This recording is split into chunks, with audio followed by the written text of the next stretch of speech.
একদম সুস্থ সবল একদম স্ট্রংলি একটা ছেলে। আপনি কালকে যে কারাগারে যাওয়ার ভিডিও ফুটেজ আছে, প্লাস কালকে হাসি মুখে থানার থেকে এখানে ফটো পাঠিয়েছে আমি প্রাইভেট গাড়ি দিয়ে, আর মানে কি থানার পুলিশ সহকারে আমি ফটো পাঠিয়েছি। তাহলে একটা মানুষ সুস্থ সবল মানুষকে আজকে সকালে হতে হতে রাতে 6:45 তখনই সুস্থ ছিল, কীভাবে আমার বাড়িতে মারা যায়। ওনাকে যদি কোনো ধরনের কোনো কিছু না খাওয়াই যদি এভাবে যদি নির্মমভাবে হত্যা করা না হয় তাহলে কোনোভাবে এটা সম্ভব না। ওরা স্টপ করে নাই, কিছু করে নাই। উনি হাসি মুখে দিল বলতোরা জেল পাশে সব মানে ছেলেদের আমি এখানে দুঃখের কিছু নেই, যেহেতু আমি তো কোনো আসামি করি না, আমি তো মাদকের মামলা নিয়ে জেলে যাই নাই।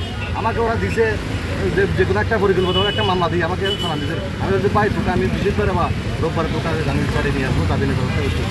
আমার ভাই মৃত্যুবরণ করো, পুলিশে জানে না, স্পেশাল ডিবি নিয়ে সোবাহান আজি, রফিক আজি, মিনহাস, ওর একটা নাম আছে দুইলে, তারপরে আরেকটা আমাদের খুব খারাপ একটা লোক আছে নুরুল আলম মেম্বার বলে, ওর বিভিন্ন রকমের কুকীর্তি এখানে গ্রাম সমাজে সবাই জানে।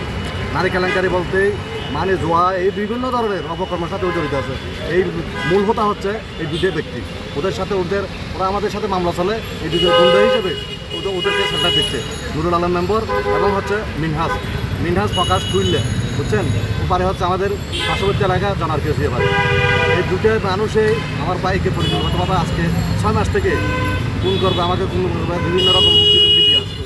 কিন্তু ওরা হচ্ছে বারাডিয়া গুন্ডা দালাল, কিন্তু যাদের সাথে আমাদের বিরোধ ওদের মততে ওদের পিছনে ওরা ঘুরে আজকে আমার বাইকে আজকে এই করে নিচ্ছে। আমি দাবি করি আমার ভাই সুস্থ, যাদের নাম বলছি ওদেরকে ইনভেস্টিগেশন করে ওদের সব কিছু ডকুমেন্ট তথ্য এবং ওরা কার সাথে কার মদতে এগুলো করাইছে, কার সহায়তা এগুলো করতেছে আমাদের উপরে নির্যাতন বা আমাদের এই সম্পদের উপর কি ওদের এত লোভ লালসা কেন, এই জিনিসটা আমি কি আপনাদের মাধ্যমে আমি সুস্থ বিচারটা চাই। আমি আমার আর কিছু করার চাই।